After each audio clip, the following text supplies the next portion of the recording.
Another outage of the REM this morning between Brossard and Gare Centrale, of course, due to the freezing rain that came over the night. Interruption was announced early this morning at 5:10. Now, usually there are shuttle buses, right, to fill that gap and bring them to a metro stop, but today there weren't enough buses. Seemingly another debacle for REM users who have faced reliability issues for quite some time. Let's try and find out what happened today and when reliability issues will be tackled for the REM. Maxime Laliberté is with us. He's a spokesperson for Pulsar. They, of course, are responsible for operating the REM. Maxime, welcome to the program. Thank you. Thank you for having me. First things first, on the problems that happened this morning about the freezing rain. My understanding was you're going to run the trains overnight and try and ensure that the lines wouldn't freeze over. Now what happened? Exactly. As you mentioned, actually, we have a good plan in place usually. What we do proactively, we continue to circulate during the night. We also apply a biodegradable de-icing product on the power lines.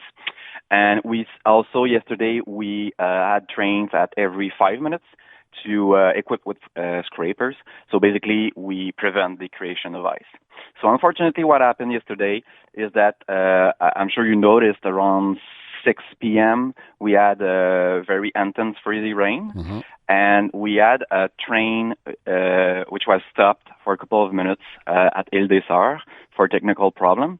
And during that time, unfortunately, the ice was able to build up around the power lines, which forced us, unfortunately, to close this segment. So it's a domino effect. Once one train goes down for whatever reason and the trains can't run, it happens quite quickly where you end up in a situation where the freezing rain overtakes the capacity of those trains to run.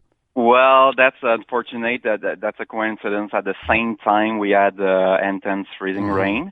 So that's why, unfortunately, we had 40 millimeters of ice buildup around the catenary during that time. So that's why, unfortunately, we had to stop. And that's why we sent our teams during the night to de-ice the power lines. So basically, we had 50 kilometers that we needed to remove the ice. So that's why it took all night.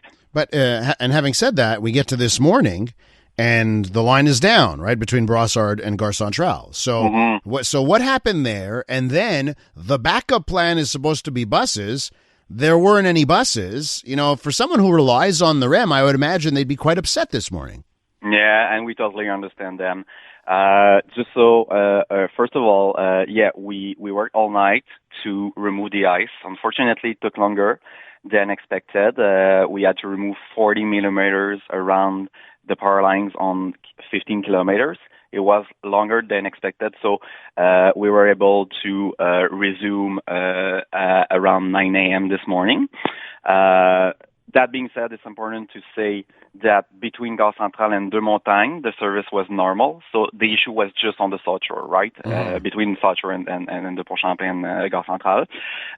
We, as always, when we have issue, we call our partners, our bus partner, to provide services, to provide another option. I know, just so you know, we are not responsible for bus services. That being said, of course, we totally understand the frustration of users, especially at that time of the season when it's cold outside. They had to wait outside. They're late for their meeting. So we totally understand that. But you're not. So you say you're not. Who's responsible then when the backup buses that are supposed to, because people pay for their monthly pass for the REM. Okay, REM's down.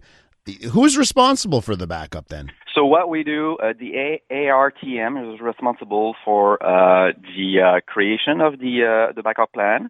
But concretely, what we do is then, as soon as we have an interruption or a problem on the grid, we call the STM, the RTL, or or Laval, depending on where is the problem is located, and then they send buses on stations. They have a big plan.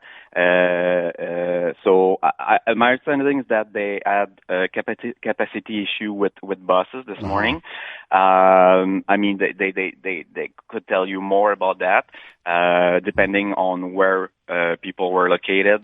Montreal, it would be the STM, RTL on the South Shore. Well, and of course, for those who are relying on the REM, it must be incredibly frustrating to have that. Let me just ask you, before I have to let you go, I want to ask you, because reliability hasn't been going that great. I think there was at one point over the wintertime that 1 out of every 2 days there was a service interruption on the REM.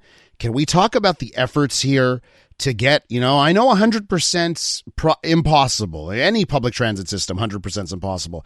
But what about the efforts here to get as close to 100, the 99.9, so that people can decide to truly ditch their cars and rely on another service? What are the efforts happening there?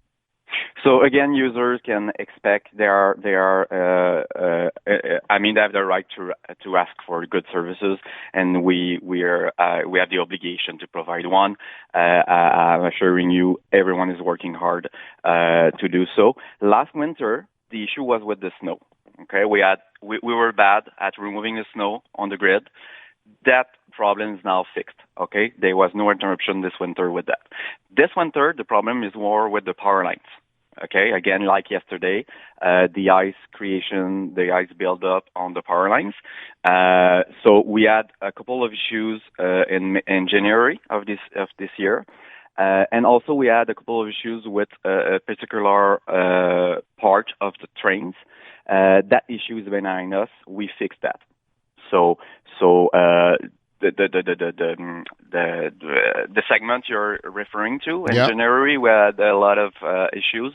It was because of one specific problem, and now this is fixed. So every day, basically, if there's a new issue, we work to make sure that it doesn't happen again. Maxime, I'll tell you what. One thing that is encouraging for me is that you showed up on air today, and for the team at the REM, more often than not, they have refused requests to come on to speak to our listeners.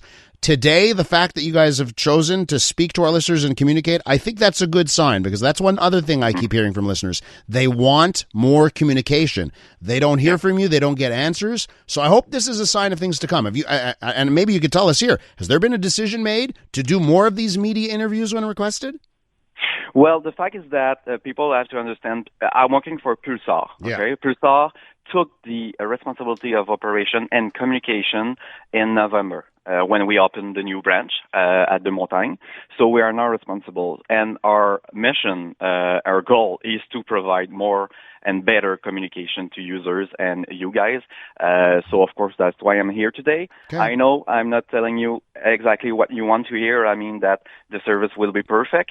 It's not the case, but at least we're here to provide information on the cause and to make sure we totally understand that people want to know what happens, what happened next, and if we're working to make sure that services will be better. Maxime? And this is what we're doing every day. Well, listen, I'm hoping for a brighter future where the reliability does get improved. I want to thank you so much for your time this morning. Got to leave it there. Thanks to you. Maxime Laliberté is a spokesperson for Pulsar. They run the REM. That concludes our show today. Want to thank Marissa Ramnanen in for Maxime Cadotte and Jimmy G in for Jay Farrar. Great job, guys, behind the scenes, making sure we get to air. And I hope you have a tremendous afternoon. We'll catch you again on Friday.